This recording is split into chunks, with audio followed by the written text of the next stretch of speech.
Hi everyone. Today we will be reviewing Chapter 15. Chapter 15 focuses on the law and ethics in the workplace, and we'll go ahead and get started. All right, so a brief introduction here.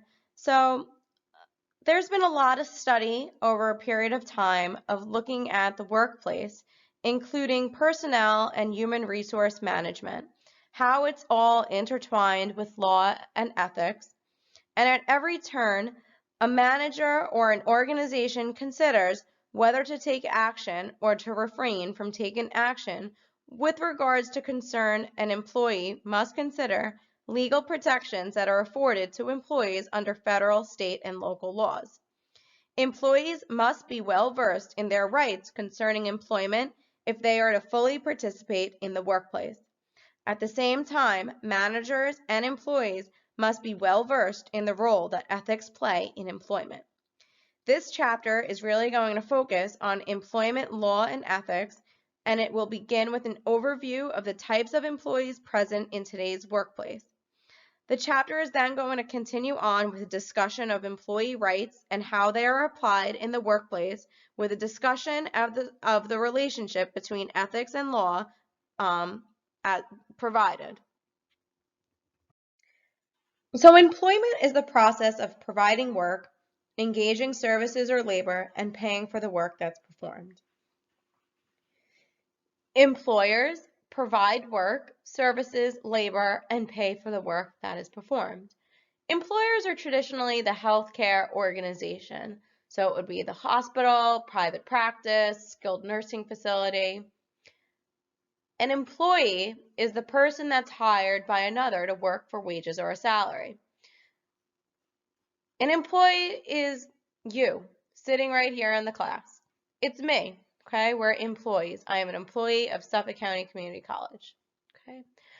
Covered by federal, state, and local laws as well are insurance and benefits, workplace safety and disability response, and discrimination protection. Many different types of employees exist, and this means that each employee type carries with it certain benefits and protections under federal and state laws. So a regular employee is an employee who continues their relationship with an employer. Full-time employee is someone who works 30 hours or more per week, usually 40 if you're working the typical 9 to 5, Monday through Friday. Part-time employees are employees who work less than the 30 hours per week. There's also leased or temporary employees who are employed by a service firm and assigned work at a business or an organization of another. There's also independent contractors who perform work according to his or her own means, manner, and methods. And then we have statutory employee, who's an independent but state law require employer to withhold taxes. Now, there are many legal consequences that result from the classification of workers as employees, independent contractors, or statutory employees. Whether given worker receives certain benefits and protection rests largely on their classification. If individuals are classified as employees, the law imposes certain obligations upon employers to verify the identity and employment authorization of every employee that is hired. The obligations arise pursuant to the Immigration Reform and Control Act and are met through the use of the Federal Employment Eligibility Verification Form. Today, more than 24 federal laws address rights of employees. Historically, all employees were considered at will. At-will employment is an employment arrangement that allows the employer to terminate the employee at any time and allows the employee to leave the employer at any time. Employers may hire, fire, demote as they choose, and an employee may resign as they choose. The imbalance, however, in favor of employers. They control hours, wages, and age of worker unchecked, and obligations of safety and response to work injury do not exist. Over the past 75 years, Employees' rights have been on the rise. Ethical concepts that have been applied to broaden protections for employees. There's been a right to organize and bargain collectively, ban discrimination, and protect safety and security of employees. Anti-discrimination laws serve to promote the ethical concepts of justice and right. They create standards that require the fair treatment.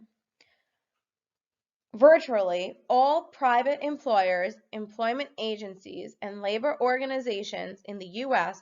are affected by Title VII of the Civil Rights Act and its subsequent amendments, the Equal Employment Opportunity (EEO) Act and the Civil Rights Act of 1991. These acts protect current and potential employees from discrimination throughout all stages of employment: recruitment, selection, compensation, orienting, training, disciplining, and discharging. Such discrimination may be based on gender or marital status, race or color, religion or national origin, age, disability or physical handicap, or genetic information. The principles of non-discrimination were codified into law so that people will be considered on the basis of individual capacities and not on the basis of any characteristics generally attributable to a group. Sex discrimination is discrimination based on gender or marital status, and sex discrimination may take on the form of unequal pay for equal work, sexual harassment, or discrimination with regards to childbirth leave or pregnancy-related conditions.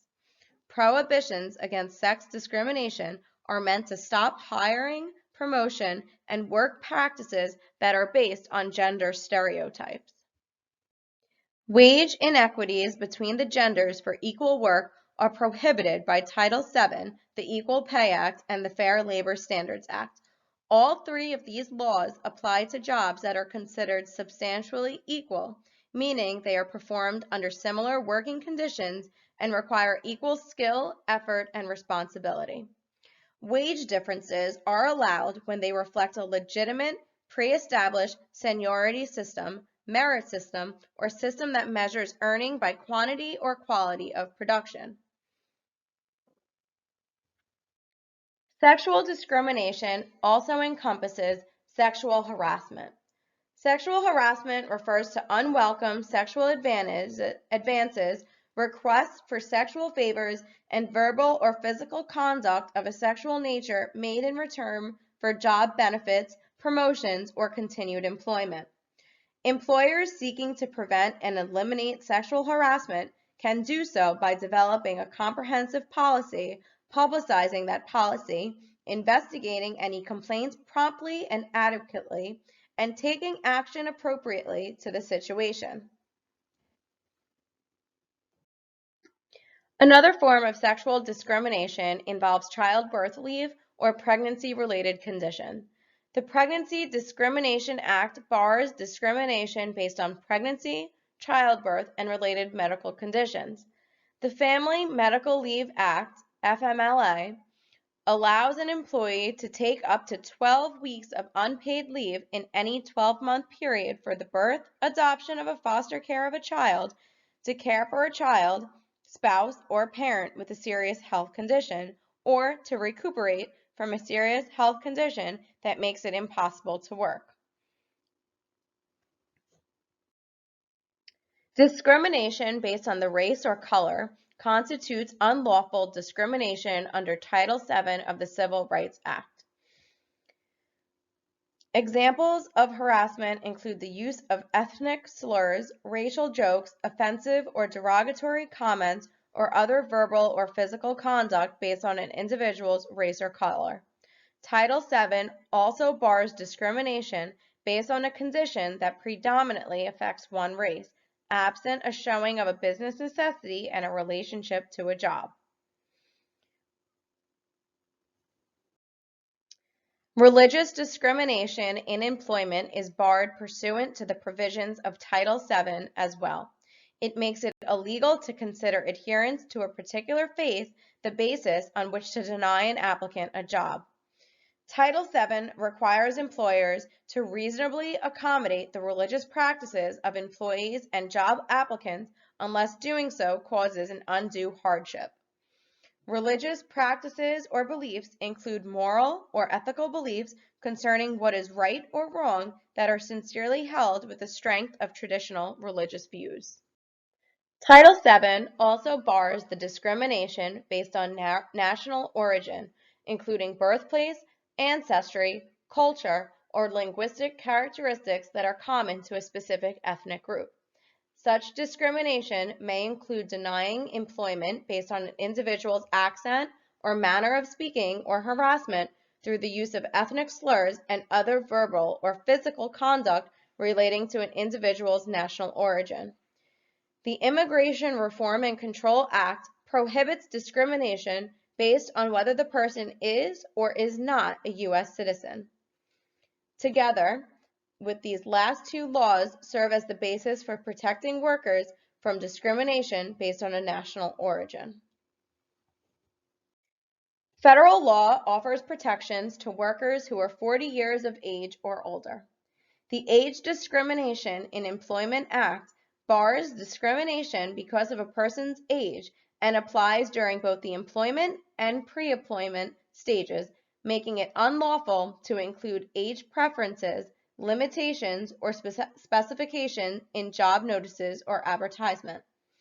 As a general premise, an employer may not make employment decisions in which the employee's age is a substantial factor.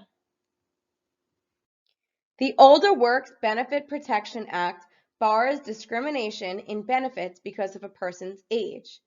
It requires employers who request employees to sign releases or waivers in connection with an offer of early retirement to do so in writing, to provide the employee with sufficient time to consider the offer, and to provide the employee with the opportunity to seek advice from a lawyer.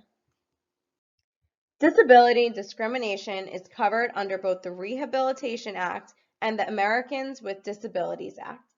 Both acts apply to employees, job applicants, customers, and other visitors to an organization, as well as to a wide range of businesses that serve the public.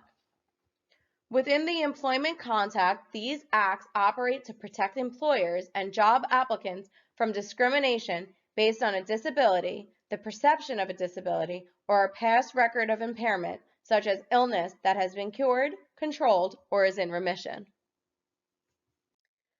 Evaluating the applicability of the ADA to a given situation is a three-step process.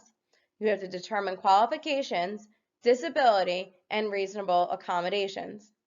Initially, an employer must determine that an individual in question is qualified for the position. To meet the definition of qualifications, an individual must then possess the requisite skills, education, experience, and licensure requirements for the job. This means that the individual can perform the essential functions of the job with or without reasonable accommodations. Essential functions are those duties that are so fundamental to the position that the job cannot be performed adequately without them. Being qualified also means that the individual possesses the required education, degrees, certificates, professional licenses, and any other qualifications, along with the knowledge, skills, and abilities to perform the job.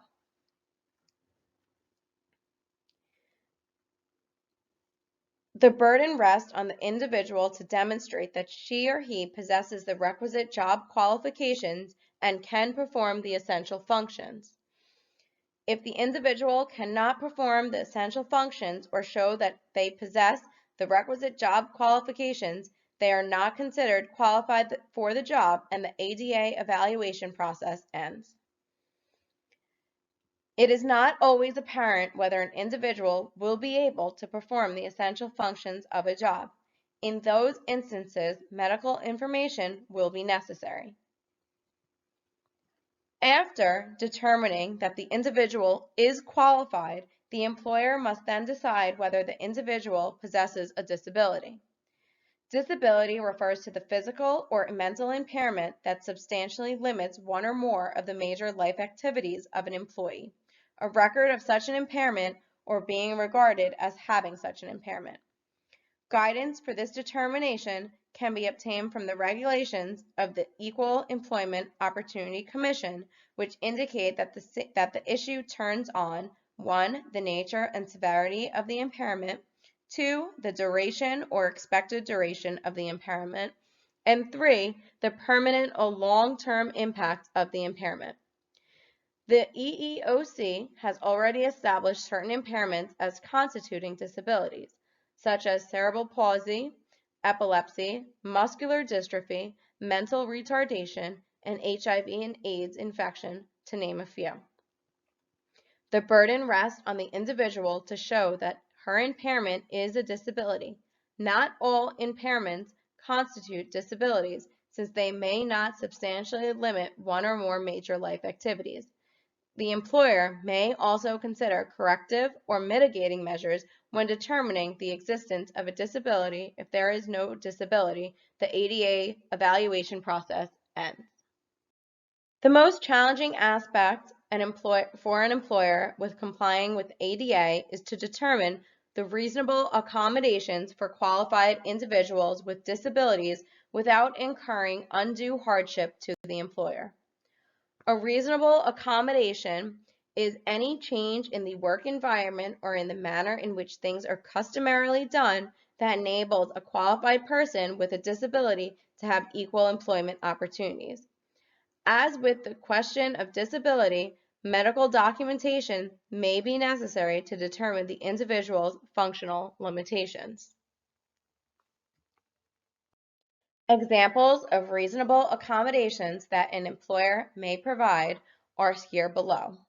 They include supplying or altering office equipment or devices, including automation and information technology, altering or modifying the workplace, including the lights and chairs, relocating a job within the office, telecommuting, provided that the employer has adopted a formal written telecommuting policy, obtaining a reader or interpreter services, changing the means by which instructions are provided, restructuring the job, and relocating the individual to another existent vacant position for which the individual is qualified and can perform the essential functions. Employers should provide reasonable accommodations absent undue hardships. Discrimination based on genetic information is a development that straddled the ends of the last quarter of the 20th century and the beginning of the 21st century. HIPAA addresses this issue in a narrow way. It imposes restrictions on insurers and cannot set premiums or determine the eligibility based on genetic testing information. The Genetic Information Non-Discrimination Act of 2008, known as GINA, protects against misuse of genetic information and addresses both insurance and the workplace. The Genetic Information Non-Discrimination Act strengthens efforts at the federal level to protect genetic information from misuse in both the employment and insurance contexts. In addition to the workplace protections offered by anti-discrimination laws, employees' rights are provided under laws and regulations that govern health, safety, pay, hours, and conditions of the workplace. These laws and regulations offer protections to employees in the form of both provisions on certain practices and entitlement to certain conditions or treatment in the workplace. Workplace health and safety issues are governed primarily by OSHA, the Occupational Safety and Health Act. OSHA was created under the U.S. Department of Labor as the central agency that's charged with enforcing safety precautions in the workplace. OSHA covers virtually every private employer in the U.S. and issues regulations that govern workplace safety. Most states also address workplace safety issues through their own OSHA laws and regulations, some of which may be more stringent than the federal OSHA requirements. To comply with federal and state OSHA requirements, an employer must develop and implement a health and safety program to achieve employee protections.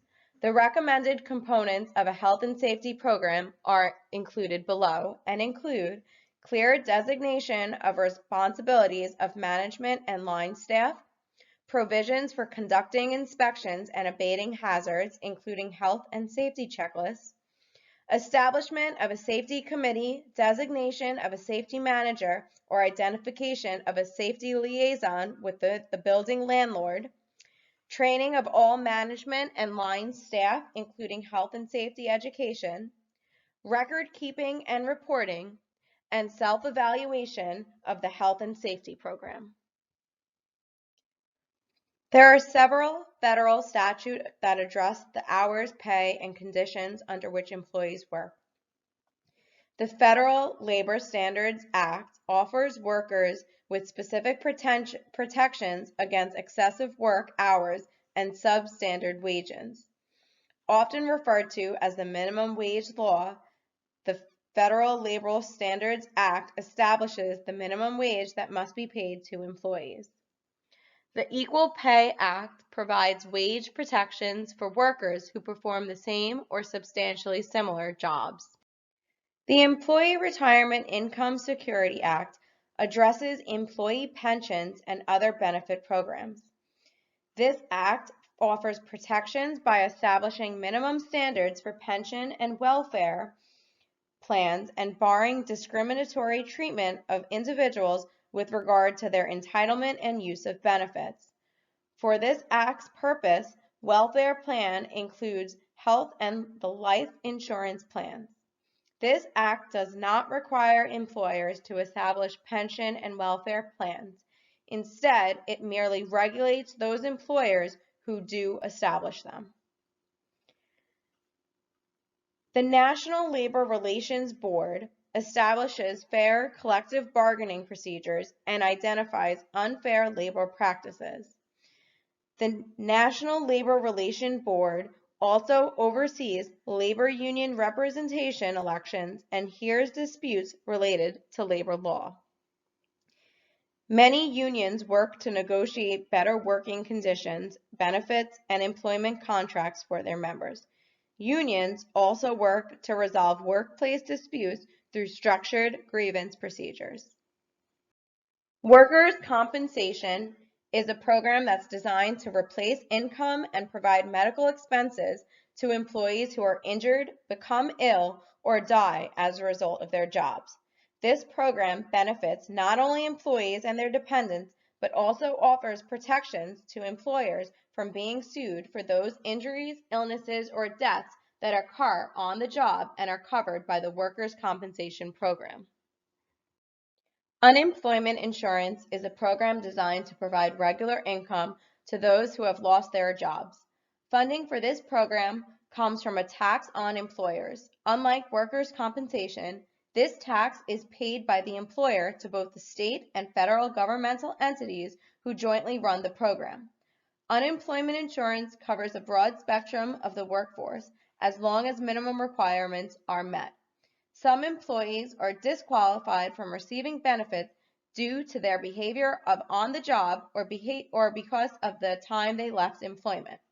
Many states have strict rules with regards to filing a claim, the time periods before receiving unemployment income, or appealing a benefit decision. Employee privacy is also implicated by the regulations of HIPAA. Some employers are considered covered entities under HIPAA, making them subject to virtually all provisions of the privacy rule. Other employers are not considered covered entity per se, but do fall within protections of the privacy rule because they offer some form of health plan or group health plan as a benefit to their employees. One emerging issue in employment law is the role of social media and the duties employees have to address any issues raised by employee posting in social media. In general, employee postings are protected forms of free speech. This allows employees to post to a vast audience their views and feelings about a multitude of issues including their employer. While ethics may serve as the basis for many of the laws governing employment, a portion of the application of ethics in the workplace takes the form of codes of conduct and programs that incorporate the values found within these codes into policies and procedures. Codes of conduct, sometimes referred to as the Code of Ethics, are a written list of a profession's values and standards of conduct. It includes establishment in part by policy and procedure, culture that values diversity and hires accordingly, training programs, incorporation into performance appraisal, and the appropriate discipline for ethics violations. There are multiple ways that exist to apply ethics to the workplace, and an organization can choose any combination of ways as a means to emphasize the role of ethics in the workplace. At this time, we have completed Chapter 15's overview of law and ethics in the workplace. I encourage everyone to take this time to review Chapter 15 in detail. Definitely take a look, read it. And if you have any questions, please reach out to me. Thank you.